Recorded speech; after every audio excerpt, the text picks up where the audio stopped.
Boa noite. Tudo bem com vocês? Muito feliz de retornar aqui. Eu acho que nós estivemos aqui em setembro do ano passado. E eu estou feliz de voltar aqui. E eu acredito que Deus quer falar conosco nessa noite. Hoje é a última noite dessa viagem que nós fizemos. Uma longa viagem. Fomos até para o Quênia, na África. Voltamos e amanhã eu estou embarcando para a Inglaterra. Para quem não sabe, hoje eu moro na Europa e nós estamos trabalhando na implantação de igrejas ali, na reevangelização da Europa, no discipulado de pessoas. Então eu peço a sua oração por aquele continente, pela Inglaterra, Itália, e nós estamos acreditando que Deus pode mais uma vez tocar a Europa. Sabe, se você é metodista, você sabe da onde o metodismo surgiu. Tem um pastor hoje que está lá em casa, é o pastor Marcos Julião. Ele é pastor metodista há muitos anos.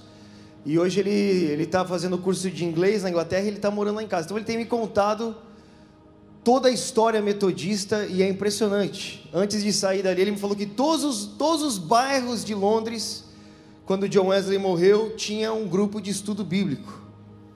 E ao mesmo tempo é uma alegria saber que isso aconteceu, mas é difícil ver que não está mais assim.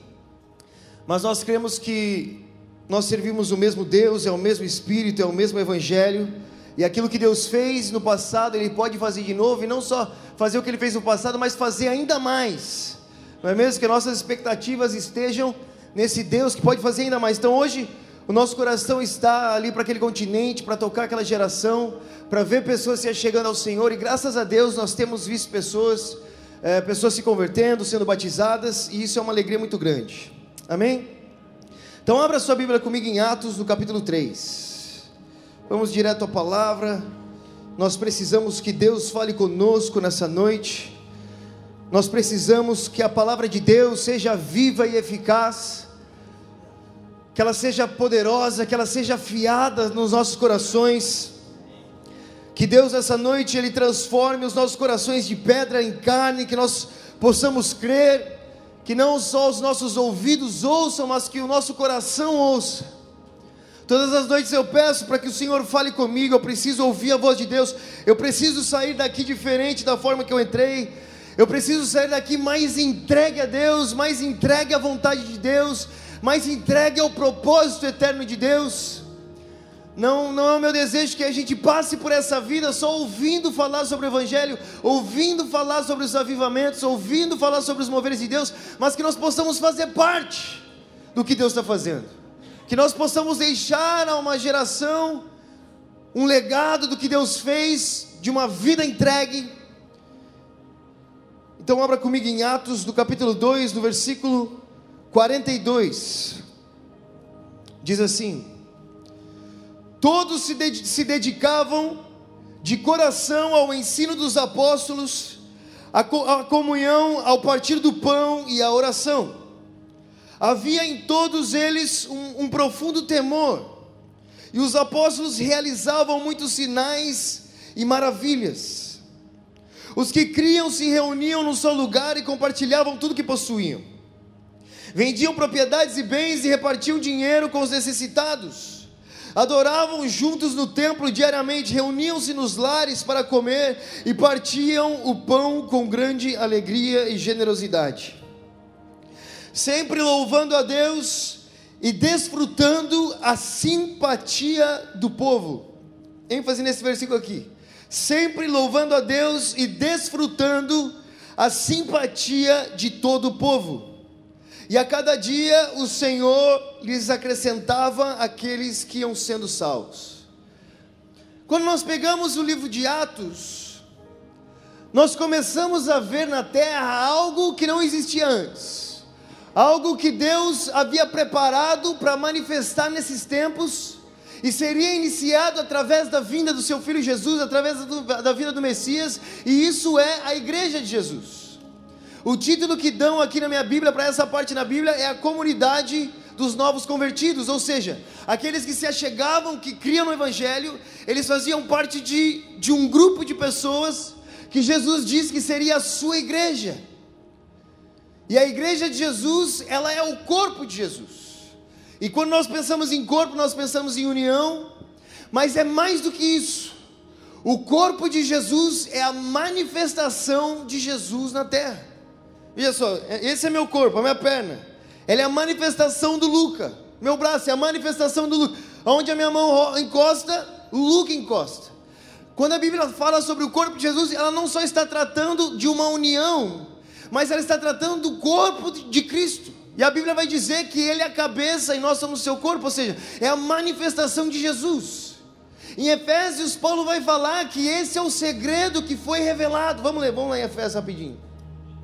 Que esse é o segredo que foi revelado, Efésios 3, versículo 6 diz: este é o segredo revelado, tanto os gentios como os judeus que creram nas boas novas, participam igualmente das riquezas herdadas pelos filhos de Deus. Ambos são membros do mesmo corpo e desfrutam a promessa em Cristo Jesus. Pela graça, pelo grande poder de Deus, recebi o privilégio de servir anunciando essas boas novas. O que Paulo está dizendo, ele está dizendo que a igreja de Jesus, o corpo de Jesus, é uma boa notícia para a terra.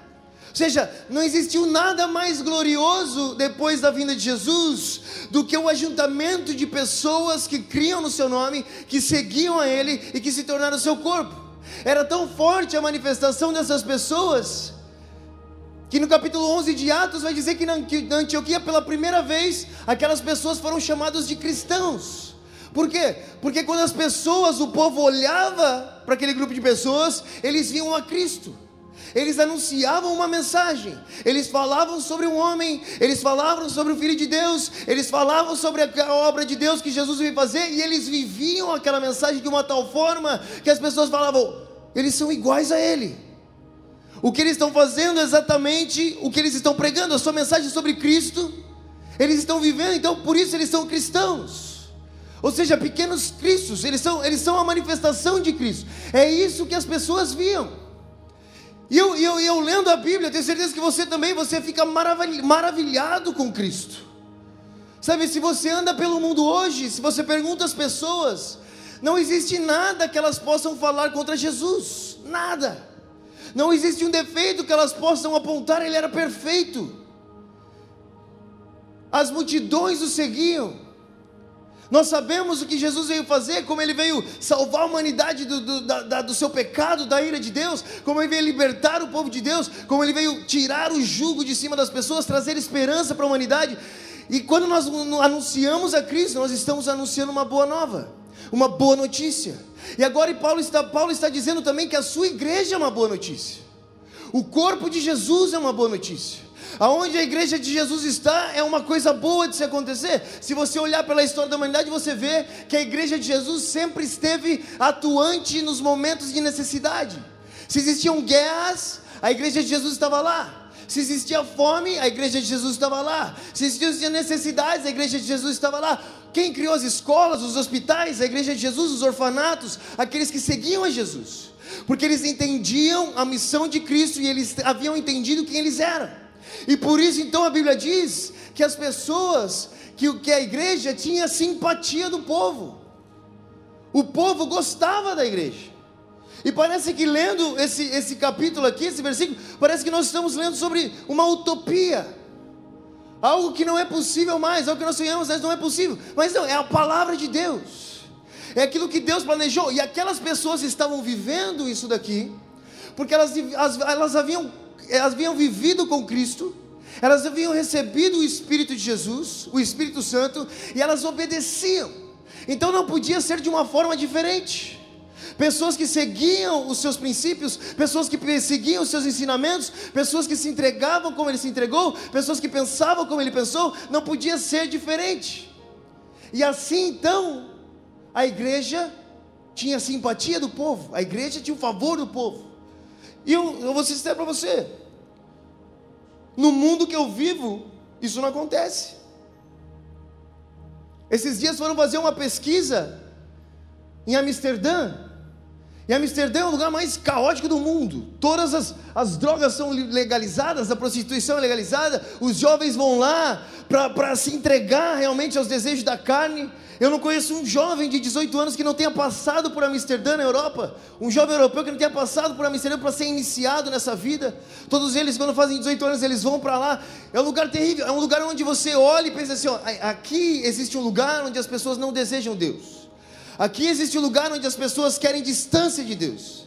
Mas foi feita uma pesquisa em Amsterdã, com os jovens de Amsterdã, os jovens que estavam lá, e perguntaram para eles se eles tinham interesse em Deus.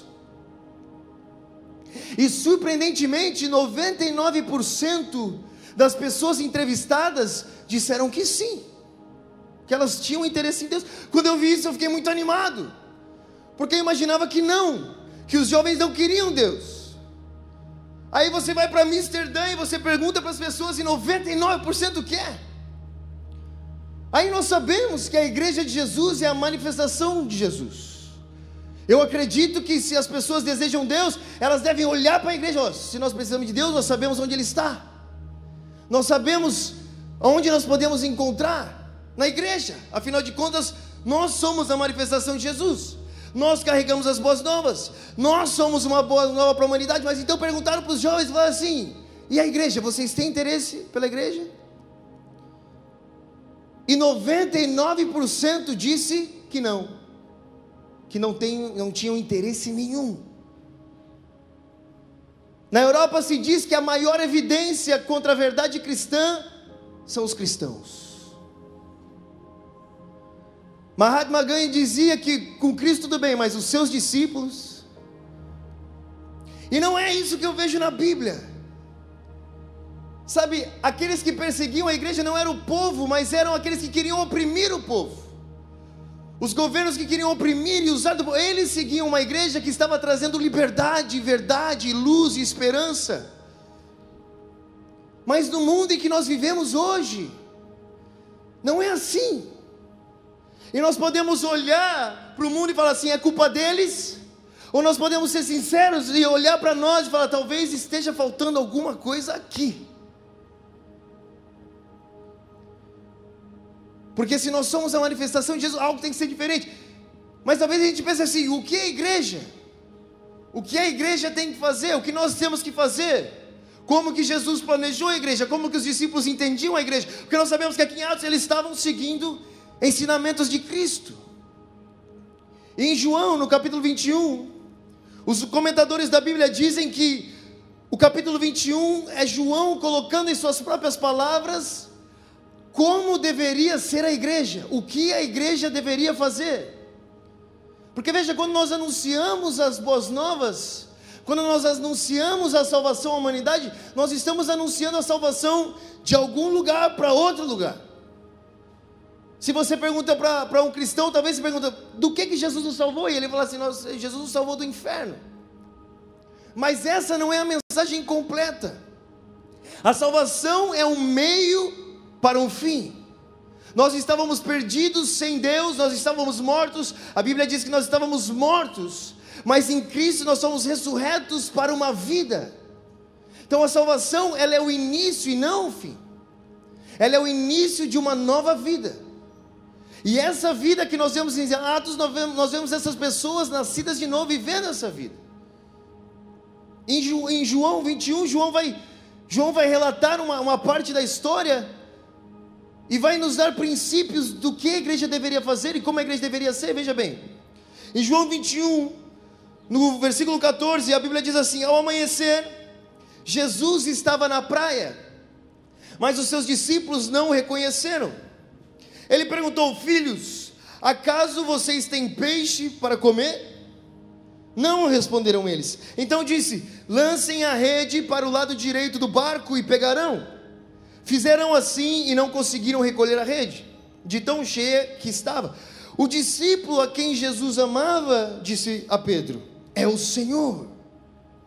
Veja bem, quando Jesus chega para chamar os seus discípulos, quando ele vem chamar Pedro, quando ele vem chamar João, ele diz o seguinte, eu os farei pescadores de homens.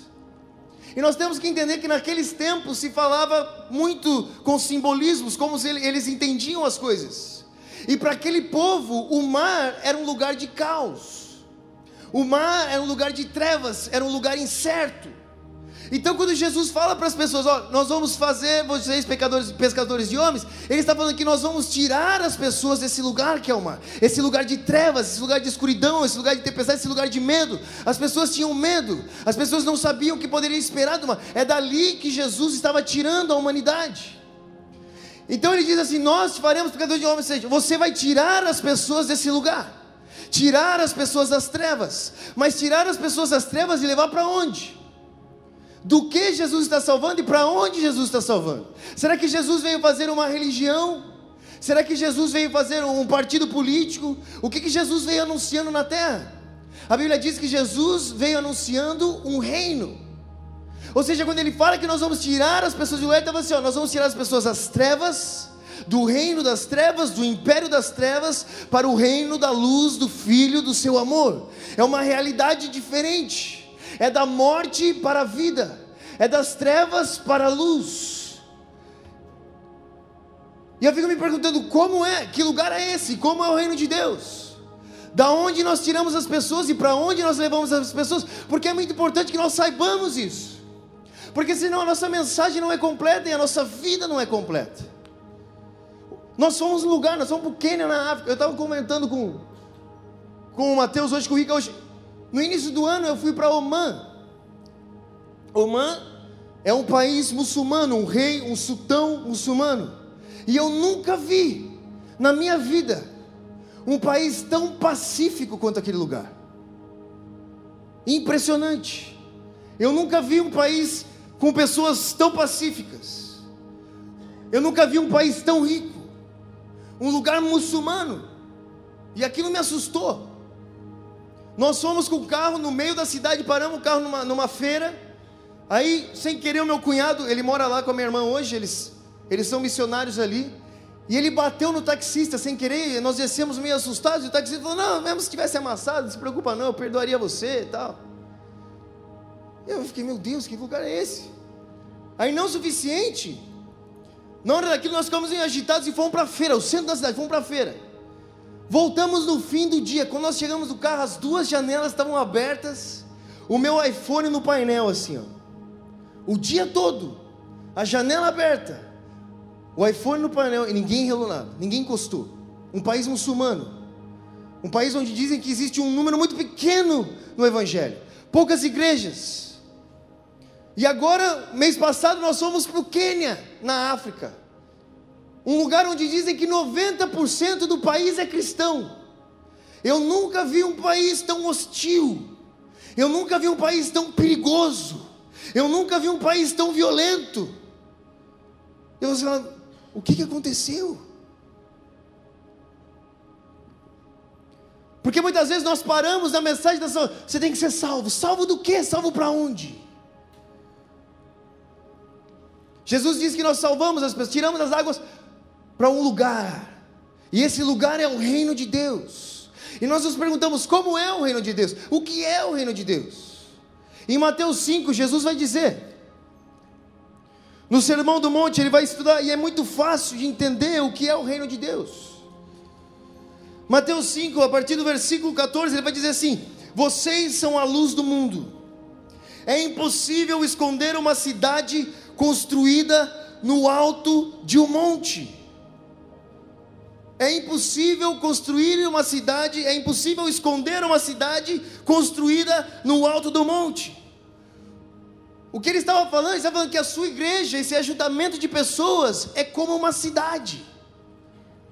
O que uma cidade tem? A cidade é uma sociedade, é um grupo de pessoas que seguem regras, que seguem leis. Você sabe aqui, ó, tem um sinal vermelho, você não pode atravessar, tem lei para aquilo. Existe uma ética comum, existe uma forma de se tratar as pessoas. E o reino de Deus é assim, só que o reino de Deus é diferente. No reino de Deus, essas cidades seguem princípios de Deus, seguem princípios desse rei.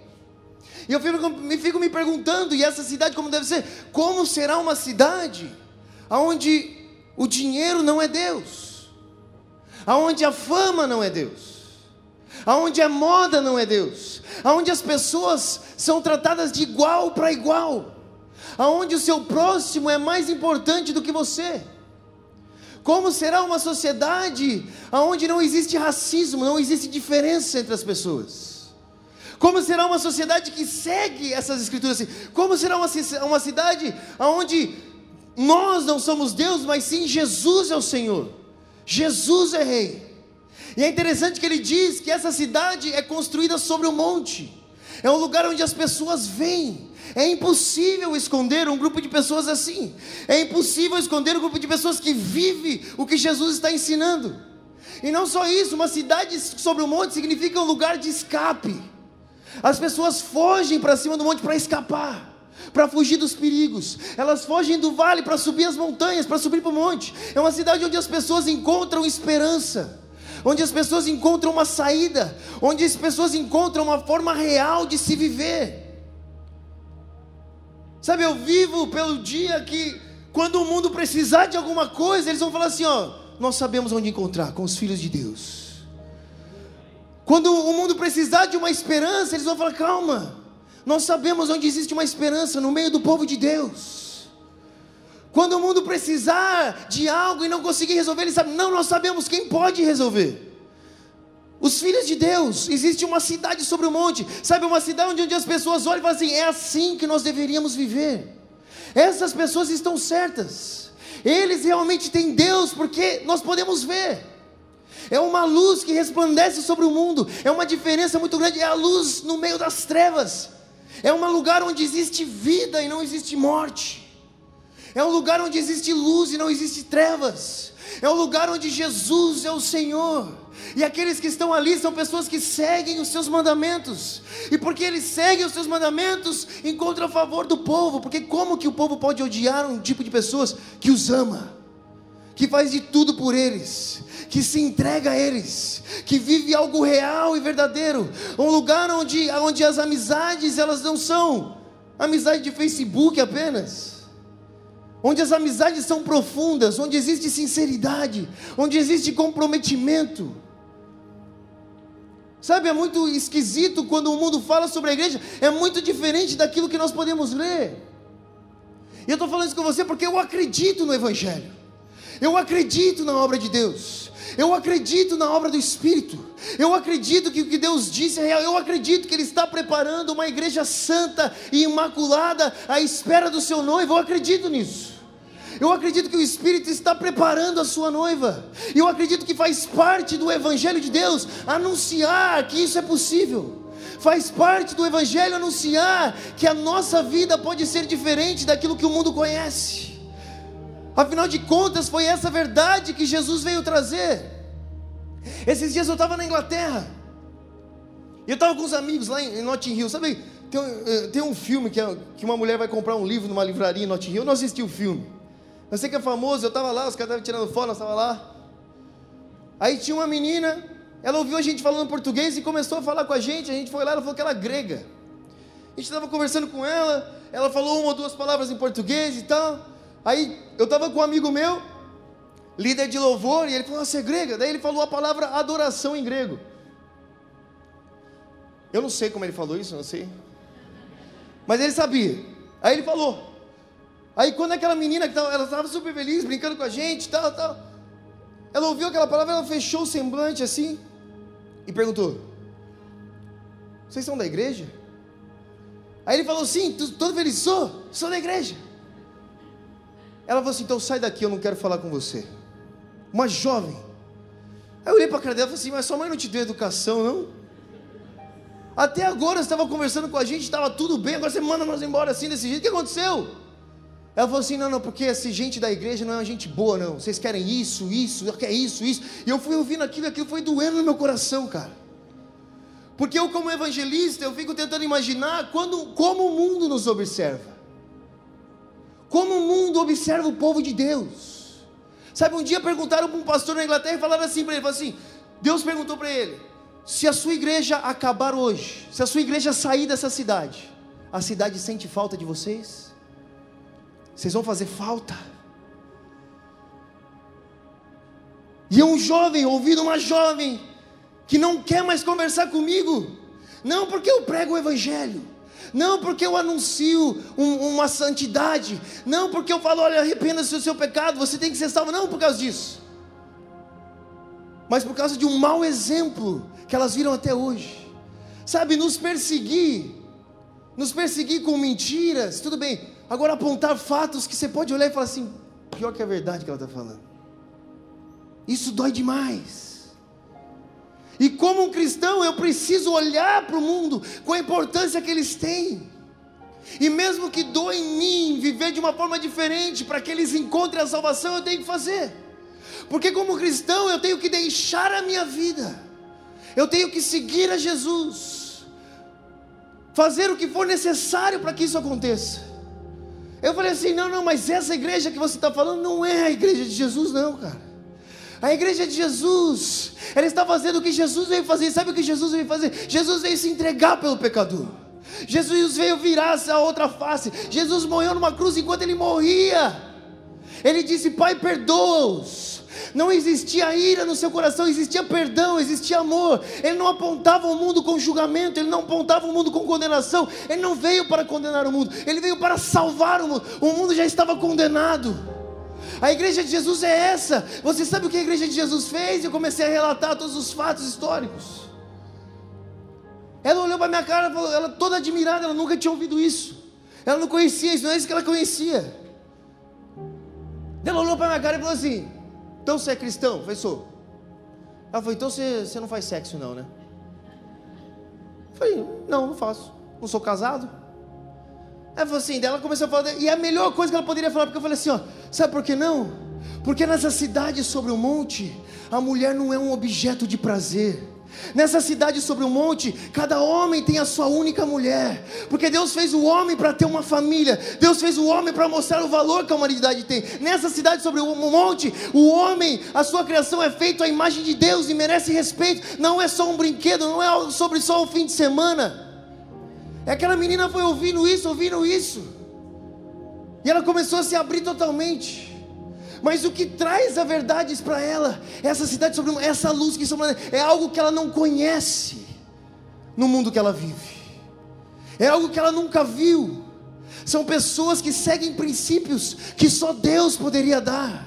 São pessoas que vivem a vida de um Deus que não foi egoísta e enviou o seu próprio filho.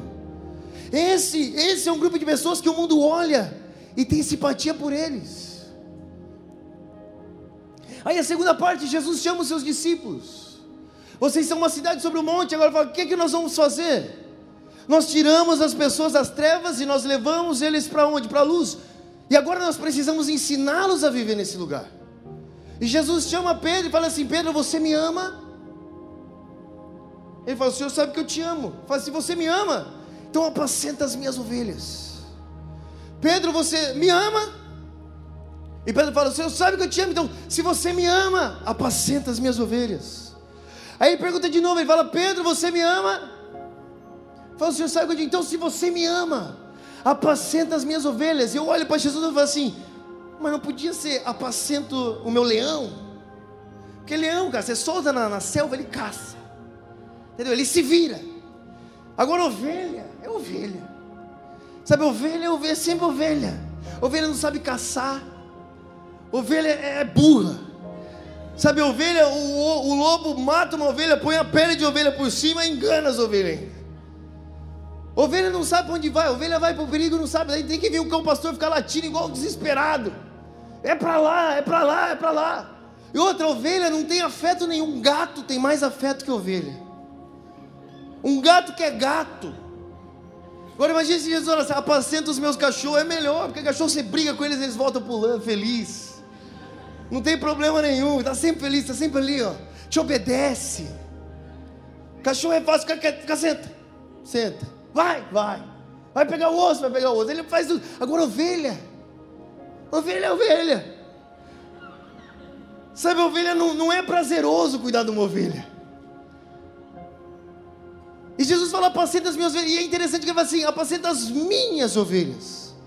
Não são as ovelhas que nós escolhemos. Porque é fácil você falar, essa aqui é menos problemática, eu vou ficar com ela aqui. Eu escolhi, é minha. Não, você anda comigo. Não, são as ovelhas de Jesus, são as minhas, apacenta as minhas. Você me ama, Pedro. Então apacenta as minhas ovelhas. E o que significa apacentar? Ensiná-las. Nós precisamos tirar as pessoas, o papel da igreja é esse, tirar as pessoas de um lugar de morte e ensiná-las a viver. E como que nós ensinamos as pessoas a viver? Vivendo. Nós não podemos levar as pessoas para um lugar onde nós não estamos ainda. Nós não podemos levar as pessoas em algo que nós não estamos vivendo. E se nós olhamos para o mundo, nós falamos, o mundo não tem jeito, o mundo precisa de salvação. Nós precisamos ser a representação dessa salvação para o mundo. Se nós falamos, olha, o mundo está assim, isso está errado, nós temos que fazer o que é certo. Nós precisamos ser os cristãos que nós desejamos ver. Nós precisamos ser as pessoas que nós desejamos ver. É fácil a gente falar isso está errado e não viver o certo. Mas quando nós formos a essa cidade sobre o monte, nós só vamos trazer as pessoas para o nosso meio e eles vão aprender a viver. Jesus disse, vocês precisam aprender, ensinar o mundo. Jesus disse, ide por todo mundo e fazer discípulos, discipular as nações. Ou seja, ensina eles com o que eu os ensinei. O que Jesus nos ensinou, como Ele nos ensinou. Aí vai para a última parte, que Ele fala para Pedro, que quando ele era jovem, ele ia para onde ele queria, mas agora, as suas mãos seriam amarradas. Ele está falando assim, que a sua igreja não decide por si só, não é mais dela. Aqueles que seguem a Jesus não vivem mais para si. Aqueles que seguem a Jesus não têm mais uma vida própria, mas têm as suas mãos amarradas e vão por onde Ele for. E Jesus estava falando da forma que Ele morreria, que agora a vida não era mais dele. Essa é a única forma de se viver. É isso que a igreja de Jesus faz. É isso que é um povo que entendeu que existe uma realidade maior do que a nossa, que nós estamos aguardando algo que é mais precioso do que essa terra aqui, que nós vivemos por uma cidade que vem do céu, onde Deus é o arquiteto, que Deus está preparando, que a nossa recompensa está lá em cima. Jesus fala, me siga, porque Ele está falando assim, ó, o meu exemplo, Ele termina falando, siga-me, com suas mãos amarradas, e vai para Pedro, siga-me, ou seja, seguir o seu exemplo, para que isso aconteça. Essas pessoas, o que elas viviam aqui, elas viviam porque elas estavam seguindo o exemplo de Jesus. E meu irmão, é muito triste a mensagem que foi disseminada por muito tempo, falando sobre uma graça barata, onde o homem não tem responsabilidade nenhuma mais, onde o homem não tem responsabilidade diante do Evangelho, onde o homem não tem responsabilidade diante de Deus, onde o homem vem a Deus para que Deus o sirva, não para que ele sirva a Deus, onde o centro do Evangelho não é mais Cristo, mas é o próprio homem, onde nós vivemos uma vida cristã por nós mesmos. Mas Jesus disse, as suas mãos serão amarradas, e você vai para onde você não quer ir, então siga-me. A forma da gente viver, essa igreja que Jesus está preparando, é essa que segue a Jesus, que vai por onde Ele está indo, por onde Jesus está indo. Talvez Jesus está indo nos palcos, siga Jesus no palco. Talvez Ele está indo nas favelas, siga Jesus nas favelas. Talvez nas escolas, nas universidades, aonde Jesus está andando, que você deixe as suas mãos ser amarradas para segui-lo, para que você viva isso que o céu propõe através da vida de Jesus. Mas quem esses homens estavam seguindo? Quem era esse Jesus para eles? É interessante que Jesus, quando Ele chega, Ele diz aquela palavra, Ele diz, filhos, vocês encontraram peixe, filhos. E essa palavra filhos, dependendo da versão bíblica que você lê, essa palavra muda, porque eles não conseguiram achar uma tradução exata para ela, porque ela não era uma palavra formal, não era uma palavra muito usada, era uma palavra casual, que as pessoas usavam para falar com seus amigos muito íntimos.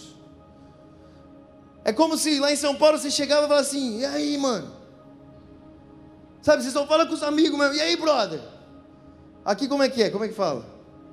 E aí irmão, sabe, mas e aí velho, e aí cara, mas não é que você usa para todo mundo, não era uma palavra que Jesus usaria para as multidões, é uma palavra que Jesus usaria para aqueles que estavam próximos. Essa foi a mesma palavra que Jesus usou em João 15, que Ele diz assim, eu não vos chamo de servos, porque os servos não sabem o que o seu mestre faz, mas em vez disso, eu vos chamo de amigos. Eu vos chamo de mano. Sabe, alguém muito próximo. Essa foi a palavra que Jesus usou. Quando ele chega para os seus discípulos, fala: e aí, velho? Sabe, não é qualquer um, não era qualquer um que estava chamando, era um amigo muito próximo. O que Jesus estava falando para eles era seguir esse homem, esse amigo. E quem era esse amigo? Jesus diz, ele diz: não existe amor maior do que esse, do que aquele que dá a vida pelo seu mano. Jesus mostra, vocês não, eu não me chamo de servo porque eu falo o que eu vou fazer. Um amigo é aquele que é transparente com o outro. E não só isso, ele entregou a vida por eles. Um amigo é aquele que se entrega por eles. Então o exemplo que Jesus queria que eles seguissem era de alguém que fosse verdadeiro amigo com o próximo. Um verdadeiro amigo. Esse é o exemplo que eles queriam. Essa é a maior forma de evangelização da terra. A maior publicidade que Deus poderia fazer sobre a sua mensagem é a manifestação da sua igreja. É a prova. E a única forma de ser verdadeiro amigo com o mundo pecador é tendo Jesus como verdadeiro amigo. Porque se nós encontrarmos a nossa satisfação nele, se o mundo nos perseguir, a gente fala: não tem problema, eu estou satisfeito nele. Se o mundo mentir para nós, fala: não tem problema, eu encontrei o que eu precisava. Nós não precisamos chegar ao mundo e falar assim: me dê algo, porque eu não preciso nada de você, eu já tenho tudo. Essa é a única forma de mostrar esse Deus, é sendo verdadeiro amigo, tendo Jesus como verdadeiro amigo, e sendo um verdadeiro amigo ao mundo. O que as pessoas precisam hoje é dessa verdade. E para ser isso, meu irmão, nós precisamos deixar as nossas mãos serem amarradas e seguir a Jesus. Sabe, Paulo, ele escreve em 1 Coríntios 12 sobre os dons, e ele vai falar sobre os dons, e ele fala para a gente buscar os dons. Mas no final do capítulo ele fala: agora você apresenta uma forma ainda mais excelente de se viver, mais do que os dons, mais do que ressuscitar os mortos, mais do que profetizar, mais do que falar em línguas, mais do que andar sobre as águas, mais do que, mais do que isso, existe algo mais excelente. E ele entra no capítulo do amor. Quando Jesus fala para os seus discípulos, ele fala assim: vocês não serão conhecidos pelos mortos que vocês ressuscitam. Não é isso que vai fazer vocês serem conhecidos como meus discípulos, mas serão conhecidos como meus discípulos por amarem uns aos outros. Essa é a grande mensagem do Evangelho. Uma igreja que se importa com o mundo o suficiente para sofrer por ele.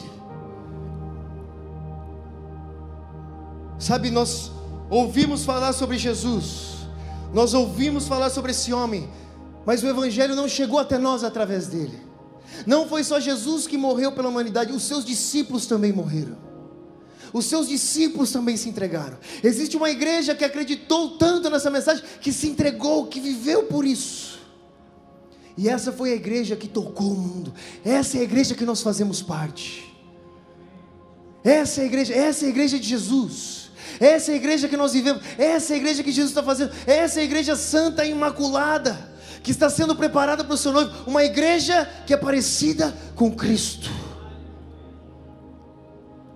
Então eu não sei, hoje você está aqui, você pode olhar para a sua vida e se perguntar: como eu estou vivendo? Eu olho todos os dias e falo assim: toma vergonha na cara, rapaz. Você está se preocupando demais com você. Você está olhando demais para o seu umbigo. Não é assim, o Evangelho não é sobre você, o Evangelho é sobre o próximo. Jesus não pensou nele, Jesus pensou na humanidade, ele se entregou pela humanidade. Será que você está seguindo o homem certo? Essa é a pergunta que eu me faço. Mas ao mesmo tempo eu olho para o mundo e eu desejo ver o mundo salvo, e eu sei que a única forma é deixar que as minhas mãos sejam amarradas, encontrar a minha satisfação em Cristo e ser para o mundo aquilo que Jesus é para mim. Aí Jesus termina essa fala em Mateus 5, olha o que ele diz. Ele diz: não faz sentido acender uma lâmpada e depois colocá-la sobre um cesto. Pelo contrário, ela é colocada num pedestal de onde ilumina todos que estão na casa. Você não tem como esconder essa verdade quando se vive ela. Não tem como. É uma luz que resplandece.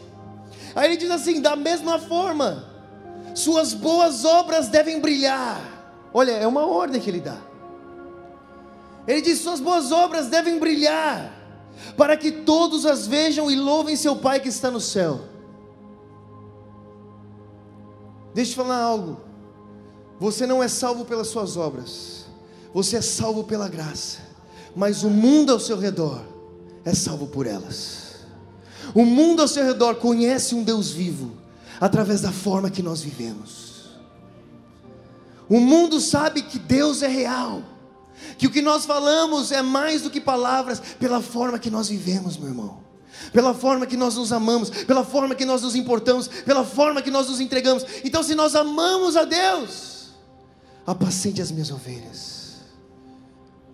Se nós amamos a Deus, vamos ser para o mundo aquilo que Deus é para nós. E que o mundo veja a prova do Evangelho nas nossas vidas. E isso não se faz sozinho. Nós fazemos parte de um corpo. Nós fazemos parte de uma família. Sabe, eu gosto muito de conversar com soldados. Eu tenho um amigo meu que ele faz parte da elite da Polícia Federal do Brasil, e ele me conta sobre as ações. E às vezes ele fala assim: olha, tem gente que eu não gosto lá no nosso time, mas quando a gente está numa ação, a gente vive um pelo outro, porque eu sei que se ele morrer, eu posso morrer também. Eu sei que ele está guardando as minhas costas, por mais que a gente não tenha muita afinidade. No meio da guerra, a gente tem que viver um pelo outro, porque eu dependo dele e ele depende de mim. E olha que impressionante, talvez a gente pense assim, que a igreja de Jesus, todo mundo tem que ser igual.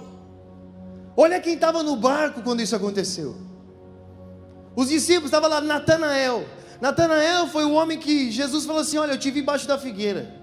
Aí Natanael falou assim: você me viu? Então ele creu. O místico, sabe, ouviu um sinal. Eu te vi, falou. Quem mais estava? Tomé. Quem era Tomé? Tomé era aquele que falou: não adianta você falar que você viu Jesus, não adianta você falar que ele ressuscitou, não, eu tenho que tocar. Cético, total, no mesmo barco. Quem mais? João, o racional. João foi aquele que ouviu Jesus falando: olha, jogue as redes no mar. Ele falou assim: opa, eu já vi isso antes, isso aconteceu de novo, é o Senhor. Racional, pensou. E Pedro, ativista total, ouviu que era o Senhor, pulou na água direto e se apoiou. Pessoas totalmente diferentes, mas que debaixo do senhorio de Cristo podem viver em união, podem viver pelo mesmo propósito. Sabe, o mundo precisa olhar para nós e falar assim: só tem uma forma desses caras andar junto: Deus existe. Algo que eles não conseguem viver, que só é possível com uma ação de Deus. É esse lugar que nós vivemos, é esse lugar que nós fomos chamados. É essa igreja que o mundo precisa ver, para que eles encontrem salvação. Fica de pé, por favor. Então que nós possamos olhar para os nossos irmãos e falar assim: está aqui um verdadeiro amigo para você. Acima das nossas diferenças, existe algo mais importante. Existe uma ação mais importante. Existe algo que Deus está fazendo na terra. O mundo depende do nosso testemunho. Vamos se perdoar, dá a mão aqui, dá um abraço. Chega dessa briga, chega disso daí. Não é porque você é vascaíno, eu sou flamenguista, que a gente não vai andar junto. Sem problema. Sabe, eu tenho um amigo São Paulino que a gente vai no Morumbi junto assistir o jogo de São Paulo. Ele vai em Itaquera junto assistir o jogo do Corinthians. Vamos junto. Estou pensando totalmente diferente. Sabe, é um momento que assim, ó, eu creio nos dons, você não crê. Um fala em língua, outro não fala. Mas nós temos um senhorio de Cristo, e é isso que nos une. Deixar as diferenças de lado, entender que existe um propósito maior, e por esse propósito nós viveremos.